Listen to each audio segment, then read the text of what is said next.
ایک اور حدیث یاد آئی، یوشک الامم تداعی علیکم کما تداعی الاکلۃ الی قصعتها، ایک دن آئے گا میری امت کو ایسے تقسیم کریں گے غیر جیسے دسترخوان پہ روٹی تقسیم کی جاتی ہے ٹکڑے ٹکڑے کر کے۔ تو صحابہ نے پوچھا اب من قلت نحن یومئذ یا رسول اللہ، یا رسول اللہ کیا ہم اس دن تھوڑے ہوں گے؟ اب میں کہا لا انتم یومئذ کثیر، تم بہت زیادہ ہوگے، ولکنکم غثاء، ان کا غثاء السیل، تم بارش کے طوفانی پانی کے اوپر جو تنکے تیر رہے ہوتے ہیں، تم ایسے تنکوں کی طرح بے حیثیت اور بے قیمت ہوگے، اور وَلَا يَقْذِفَنَّ فِي قُلُوبِكُمُ الْوَهْنَ، اور اللہ تمہارے دلوں میں وہن ڈال دے گا۔ تو صحابہ نے پوچھا یا رسول اللہ وہن کیا ہے؟ کہ حب الدنیا و کراہیت الموت، دنیا کے غلام بن جاؤ گے، دنیا کے بندے بن جاؤ گے، اور موت سے ڈرنے لگ جاؤ گے۔ بھلا موت تو اللہ کی ملاقات ہے۔ ابراہیم علیہ السلام کے پاس اسرائیل آ گئی، چلو جی، تو وہ کہنے کہ بھلا کبھی خلیل بھی خلیل کو مارتا ہے؟ تو وہ اسرائیل واپس گئے، کہا جی وہ ابراہیم تو یہ کہہ رہے ہیں، کہا اچھا اس سے کہو کبھی خلیل بھی خلیل کے ملنے سے رکتا ہے؟ تو انہوں نے کہا جی اوپر سے تو یہی جواب ہے، کہا جلدی کر لے جا لے جا۔ مسلمان کے لیے تو اللہ کی قسم اگر اللہ راضی ہے تو موت سے خوبصورت تحفہ کوئی نہیں، موت سے خوبصورت پیغام کوئی نہیں۔ اگر اللہ ناراض ہے پھر تباہی ہے۔ عمر بن عبدالعزیز اس تخت پہ بیٹھے جس پہ بنو امیہ کے ظالم حکمران بیٹھے تھے، عبد الملک بن مروان، پھر ولید بن عبد الملک، پھر سلیمان بن عبد الملک، اور چوتھے عمر بن عبدالعزیز۔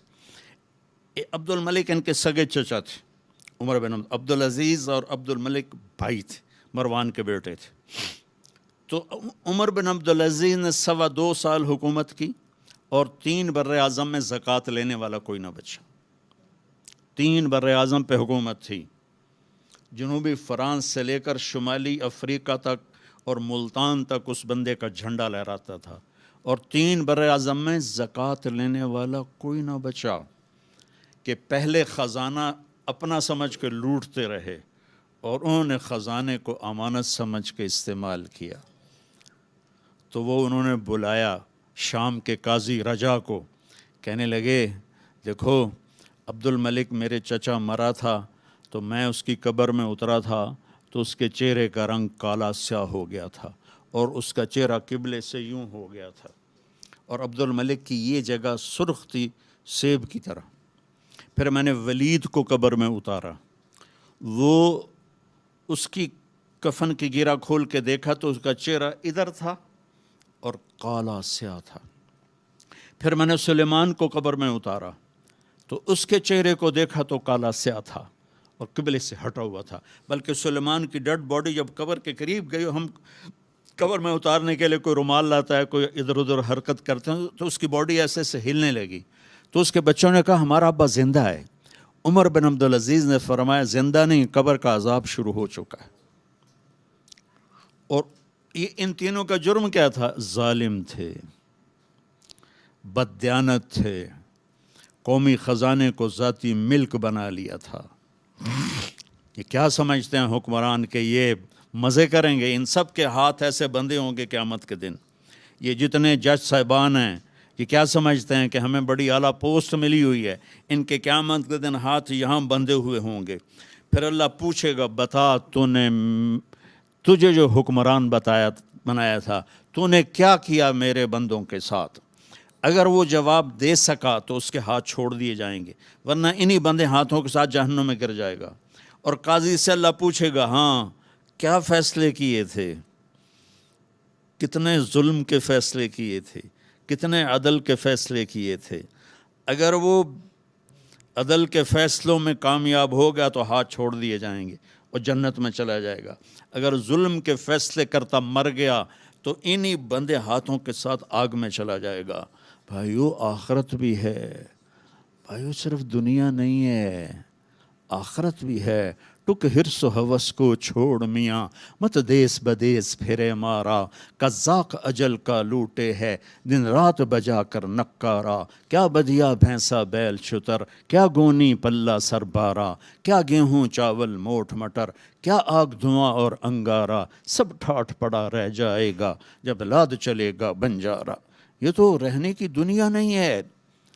الدنیا ثلاثۃ ایام، میرے نبی فرماتے تھے میں پاؤں اٹھاتا ہوں تو رکھنے کی امید نہیں ہوتی، سانس اندر لے جاتا ہوں تو باہر نکالنے کی امید نہیں ہوتی۔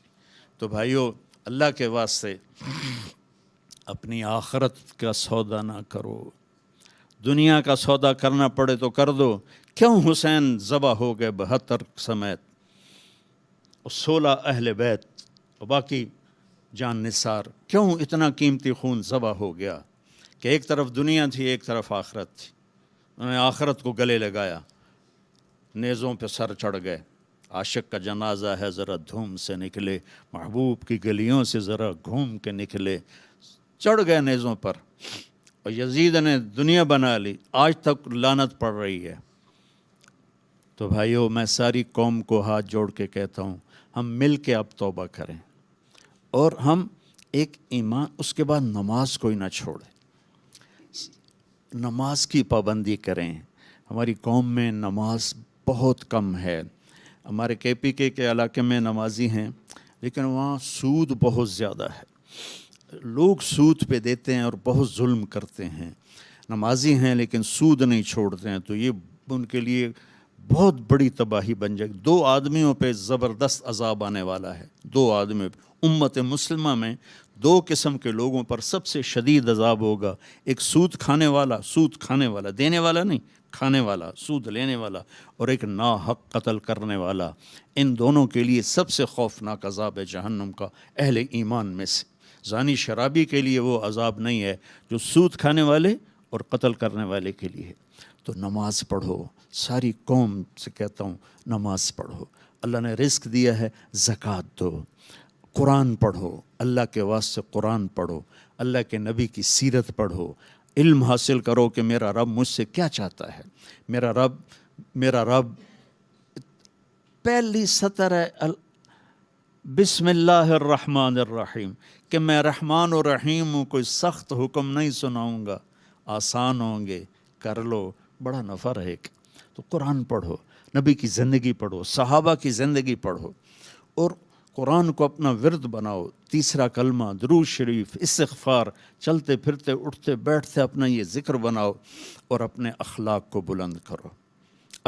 آپ سارے سیاسی لوگ بیٹھے ہیں، لیکن میں نبی کی بات کروں گا، اپنی زبان کا بول میٹھا کرو۔ سب سے کہتا ہوں، جتنے سن رہے ہیں، زبان کا بول میٹھا کرو۔ میرے نبی کو پسند نہیں ہے شدت کے بول، اور ایک یہ بعد میں کہوں گا۔